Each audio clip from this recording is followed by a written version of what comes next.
Don Pedro Viveros, buenos días. Bueno, buenos días a usted, Juan Camilo y Eduardo. Y no me vaya a hacer la pregunta que acaba de proponer usted para todos los televidentes, le ruego. ¿For what?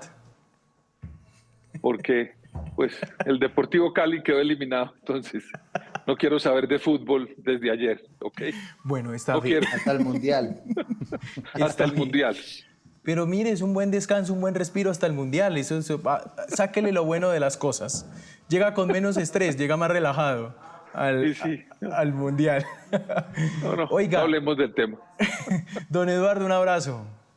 Chivo Juanca, ¿qué más? Pedro. Bueno, Salud. le voy a cambiar de tema a petición de don Pedro, está bien. Vamos a arrancar entonces con política. Salió una última encuesta, esta es del Centro Nacional de Consultoría, para la revista Cambio.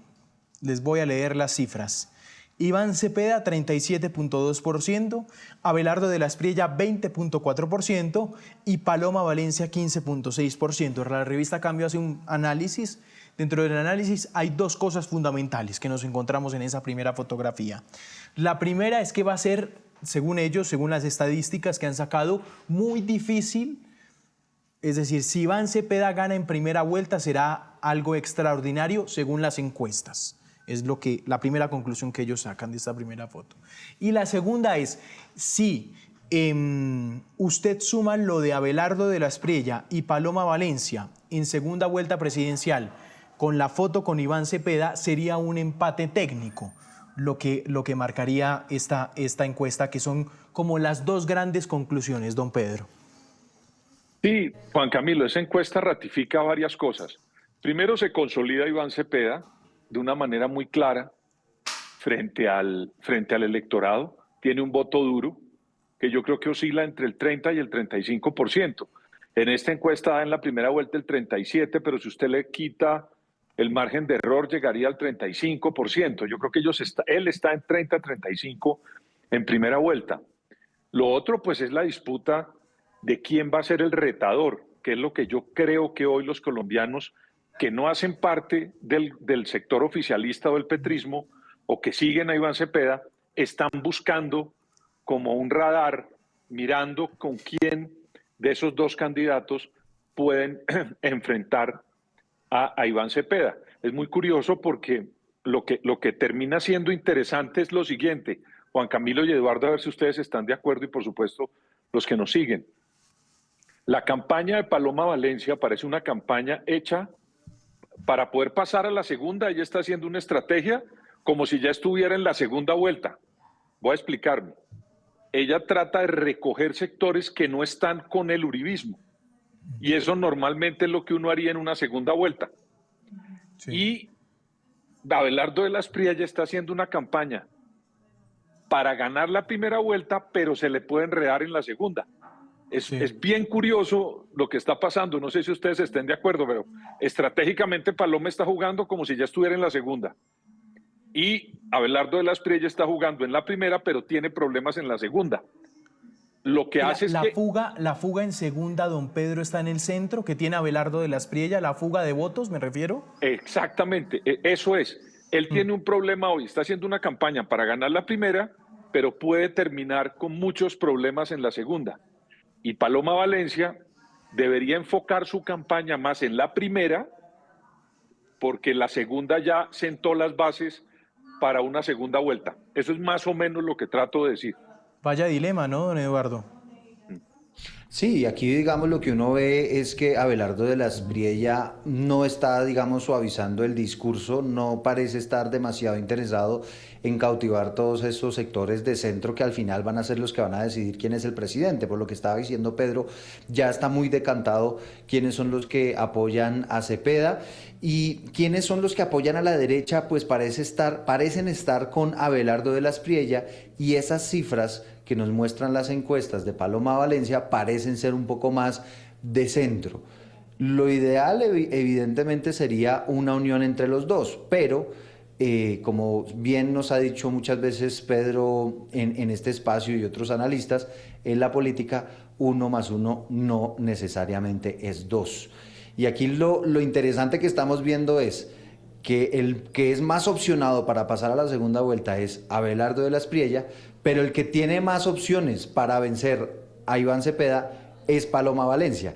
Entonces estamos ahí, digamos, entre esa disyuntiva que no sabemos si se terminará de decantar al final el día de las elecciones y ver quién es el que va a pasar a la segunda vuelta. Pero sin lugar a dudas, si se lo pongo en términos futbolísticos, sería más parejo el partido entre Cepeda y Abelardo que entre entre Cepeda y Paloma que entre Cepeda y Abelardo. ¿No? Eso parece también quedar demostrado no solamente con esta última encuesta, sino con las otras que ya se han conocido y que más o menos coinciden con esas mismas cifras, con esos mismos valores. Don Pedro iba a decir Lo algo. otro que me llama la atención son los indecisos, que rondan un 15%, que me parece que están como buscando, repito, quién es el retador, porque ya pareciera que los de Cepeda están con él, pero ese 15% está mirando si es Abelardo o si es Paloma Valencia quienes pueden pasar a la segunda para ver a dónde se terminan depositando su voto. Y eso, cada vez que se acerque más el 31 de mayo, eso comienza a bajar mucho porque ese porcentaje define las elecciones casi que 48 horas, define su voto casi que 48 horas antes o 72 horas antes de la elección. Y no me quiero anticipar porque me imagino que me va a preguntar Juan Camilo y Eduardo, vamos a hablar de, pues, ¿qué pasa con los otros? Porque es que hay otros que tienen unos porcentajes de votos o de simbologías Oiga, que pueden terminar. Pero si me permite yo ahí, Pedro, ya que usted está hablando de los indecisos, sí hay un fenómeno bien curioso que uno se da cuenta, digamos, hablando con la gente y demás, y hay mucho indeciso que, por ejemplo, quiere votar por Sergio Fajardo por convicción, porque le gusta su propuesta, o por otro candidato de centro, imagínese cualquiera, no sé, un Claudia López, un Roy Barreras, un Luis Gilberto Muri, no sé, que quieren, digamos, dar es como ese voto de opinión, pero como estamos en esta disyuntiva desde esta primera vuelta, o entre el uno y el otro, entonces dicen, pues yo para qué desperdicio mi voto si necesito El voto que no útil. gane tal. Exacto, o Útil. quiero votar es en contra de tal y no por alguno. Entonces Exacto, ahí también, exacto. digamos, mucha gente todavía en esta recta final está en ese dilema, ¿no? De a quién apoyar, de si definitivamente voy con el voto útil o si más bien apelo a mis convicciones y me voy con el voto de opinión. Sí. Pero mire esto, Eduardo, tan curioso. Hay unos candidatos como Claudia López y Sergio Fajardo que puede que no tengan hoy altos porcentajes en las encuestas, pero un apoyo, por ejemplo, de Sergio Fajardo, algo que no va a pasar, estoy aquí especulando porque conociendo al doctor Fajardo, él es terco y va a terminar yendo hasta la primera vuelta. Pero si hoy, en un hipotético caso, que le repito, estoy seguro que no va a pasar, él apoyara a algún candidato, cambiaría mucho el tablero por la simbología del apoyo de una persona como Sergio Fajardo. Porque Ahí yo le Claudia tengo una López... pregunta. Sí, señor. Ahí yo le tengo una pregunta. Digamos, para la primera vuelta, estoy de acuerdo, esto seguramente no va a pasar, pero ¿para dónde va a coger Fajardo en segunda? Y yo creo que ahí sí va a ser fundamental. Si el contendor es Abelardo, ¿qué tanto le puede sumar un Sergio Fajardo a Abelardo? Si es que se decide por él, porque acuérdense que hace 4 años optó por irse por la vía de no votar por ninguno, ¿no? Pero una cosa, Eduardo, es un voto simbólico hoy de Sergio Fajardo antes de la primera vuelta y otra cosa es después de la segunda, después de la primera vuelta, si no ha sacado un buen caudal de votos. Se puede terminar depreciando ese apoyo. Mire lo curioso. Sí. Simbólicamente vale más Fajardo antes de la primera que con los votos que saque después de la primera. No sé si me siguen lo que les quiero decir. Porque es que después de la primera, como van las encuestas, de pronto él termina sacando una votación menor y ese apoyo ya no va a ser la simbología de Sergio Fajardo, sino los votos que sacó en la primera. Y eso puede tener una depreciación en el apoyo. Ojo con lo que estoy diciendo. Si fuera una persona, como por ejemplo Oviedo, que sacó 1.700.000 votos y terminó apoyando a Paloma y rompió un poco la dinámica que venía, pues eso sí cambia el tema. Pero yo no veo hoy, por lo que dicen las encuestas, al doctor Fajardo sacando un caudal de votos importante. Entonces, el apoyo de hoy de Sergio Fajardo antes de la primera sería mucho más valioso y se puede depreciar pasando la segunda por el número de votos que sale. 9:21 minutos de la mañana. Eso las encuestas. Y como estamos en recta final, pues los candidatos empiezan a sacar las cartas en sus propuestas, a ganarse sectores importantes de la sociedad. Y a partir de ahí, pues la verdad, propuestas muy tentativas. La primera, pues que ha reinado y que ya la hemos escuchado bastantes años y bastantes meses, exonerar las motos de bajo cilindraje del SOAT. La lanzó Paloma Valencia. Escuchemos.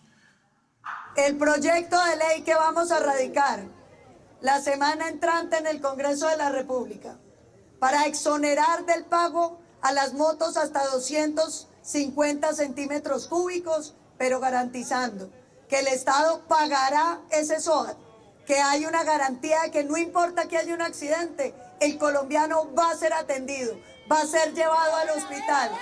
Esta es la manera de cumplirle a los colombianos que quieren tener su moto, que quieren transportar a su familia, de cumplirle a los campesinos que tienen hoy la moto en vez del caballo. Y la pregunta es, Edu, ¿es posible? Ahí primero le hago Sí. una precisión porque no los van a exonerar de SOAT, es decir, a todo el mundo se le va a exigir SOAT.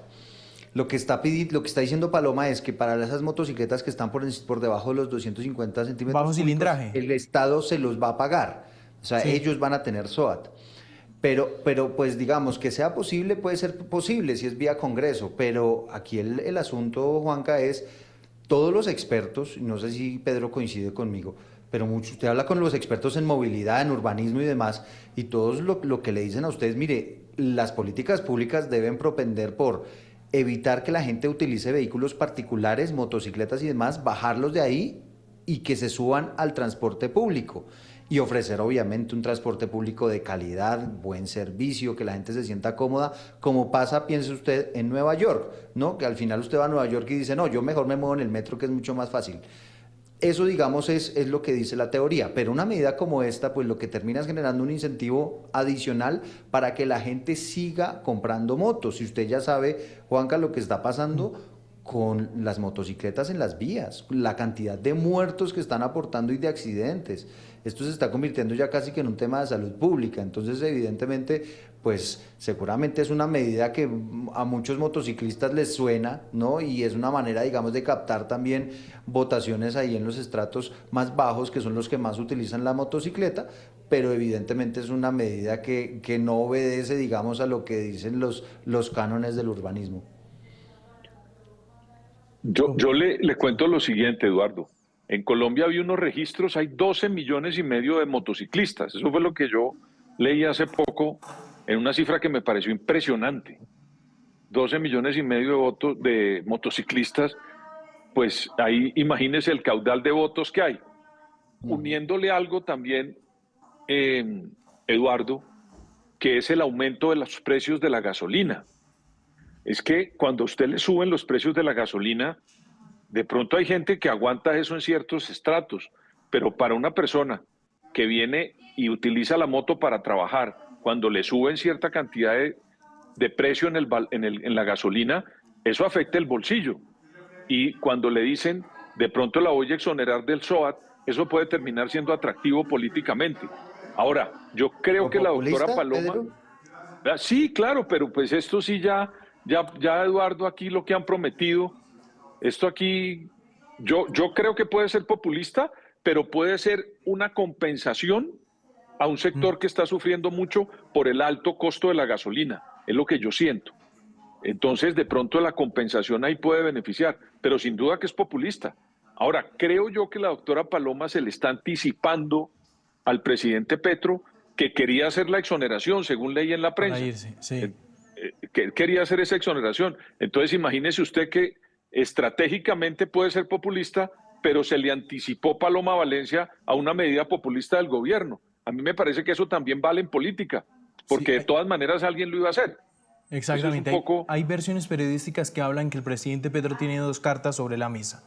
El tema del SOAT y el tema del ICETEX, para irse del gobierno nacional, pues. Exacto. y dejar un terreno con unas medidas que sin duda alguna atraen a un número muy importante pues a los jóvenes y a los motociclistas. Vamos a ver otra propuesta. La lanzó Iván Cepeda, el tema de los salarios.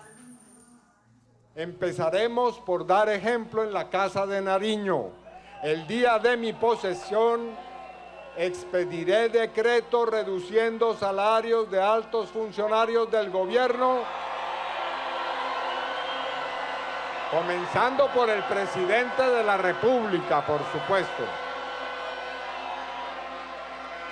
para que cada peso ahorrado se invierta en el bienestar de la gente. Bueno, ¿qué tanto reducir salarios del gobierno nacional ayudan a la crisis económica del país? Pues mire, Sí. me mando yo, A ver, don Pedro, hágale. Juan Camilo y Eduardo. Hay medidas populistas que impactan a la población, como la de Paloma Valencia.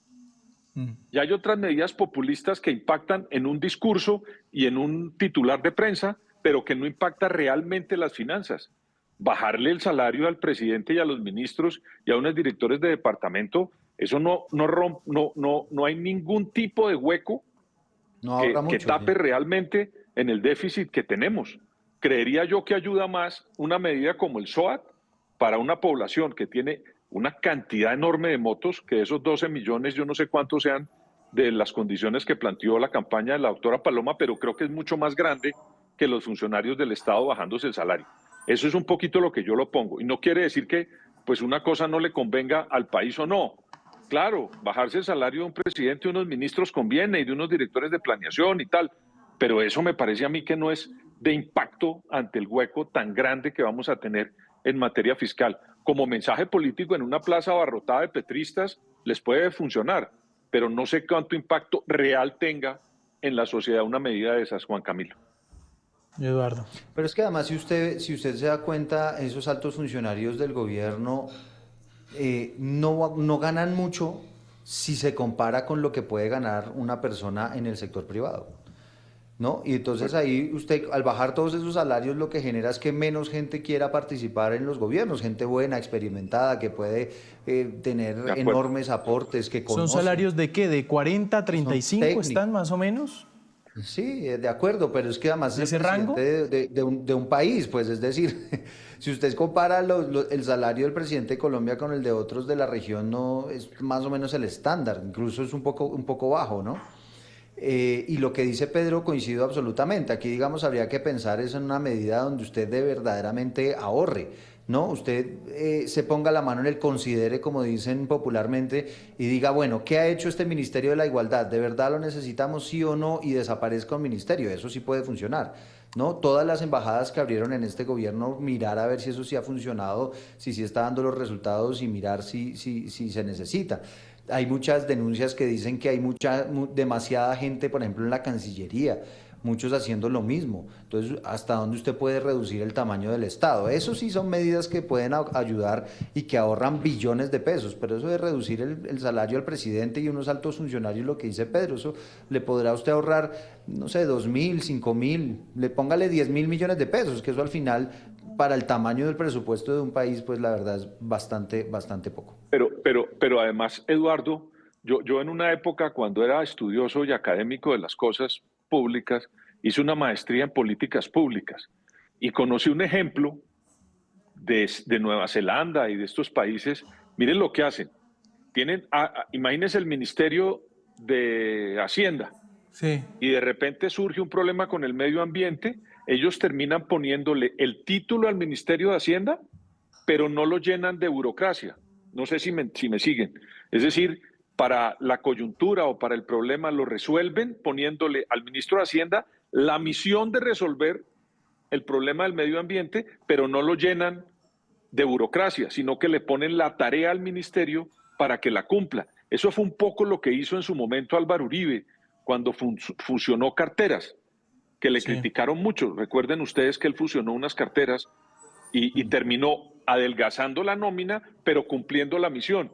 Yo no quiero recurrir a ese ejemplo porque creo que las cosas han cambiado de ese momento a hoy, pero sí creo que valdría la pena estudiar cómo uno le quita burocracia a unos sitios, pero la misión se la delega a otros para que eso sea de verdad impacto fiscal y no se dejen de hacer las cosas, ¿no?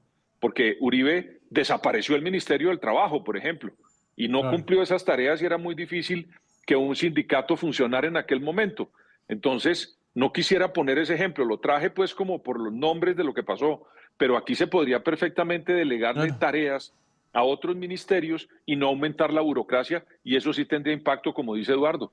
No, y que usted entiende, y hay políticas públicas que salen buenas y malas, ¿no? Es decir, Claro, claro, como claro. esa de Nueva Zelanda que tal vez fue un buen experimento, pero esta Sí. de Colombia que fue un mal experimento.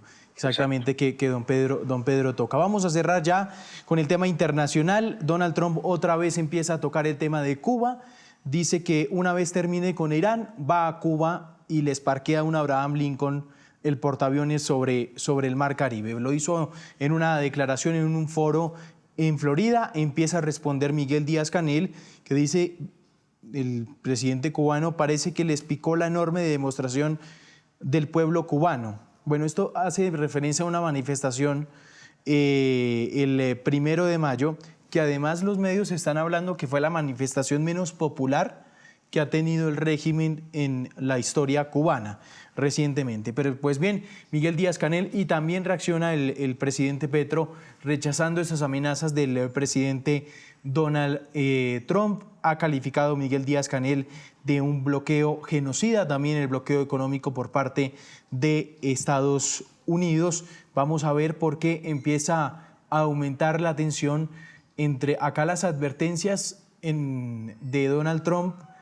Lo preocupante, don Pedro, es que pues muchas de ellas se han vuelto realidad, ¿no? Entonces, por eso reportamos estas declaraciones. Dos cosas rápidas, Juan Camilo. Primero, pues lo de Cuba ya es asfixiante para ese propio pueblo.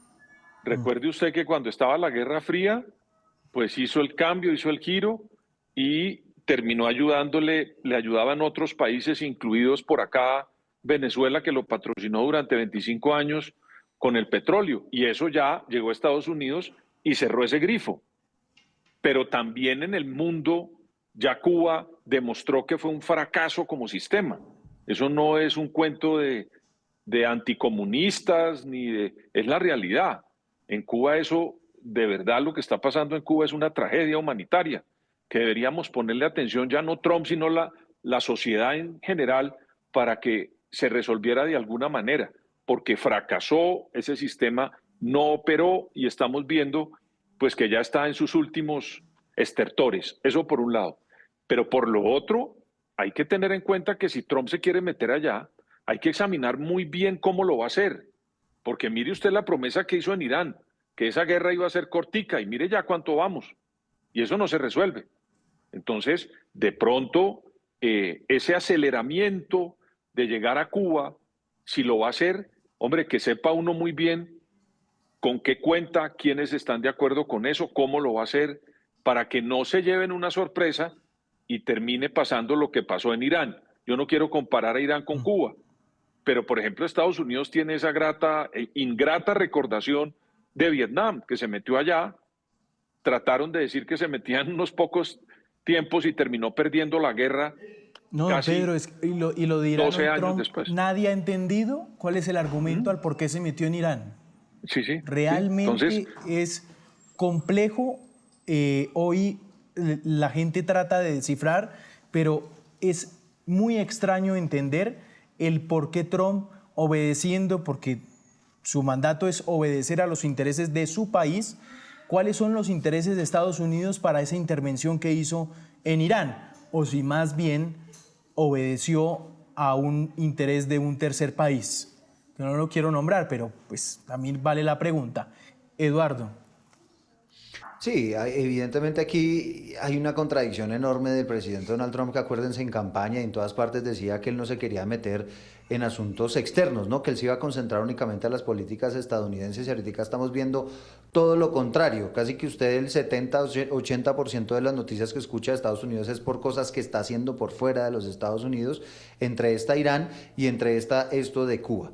que es bien interesante porque uno pensaría que Cuba es abismalmente mucho más vulnerable que Irán a la hora de pensar en una eventual intervención. Pero Cuba, digamos, políticamente, históricamente, tiene unos significados y tiene una historia diferente. Acuérdense ustedes de la crisis de los misiles, cuando estábamos hablando ahí de todo lo que pasó en la Guerra Fría, el papel que jugó la isla. Entonces, obviamente no es lo mismo. Seguramente Cuba todavía tiene a papá Rusia ahí detrás, pero sí es cierto que todas estas decisiones y medidas que ha tomado Donald Trump ha venido asfixiando básicamente la economía cubana, que es por donde más les duele, porque evidentemente es una isla que básicamente vive del turismo y vivía de la ayuda, como dice Pedro, que le llegaba desde Venezuela y también desde Irán y de todo ese bloque, digamos, socialista que venía apoyando la isla y que le permitía de alguna manera ir subsistiendo. No en vano, vimos hace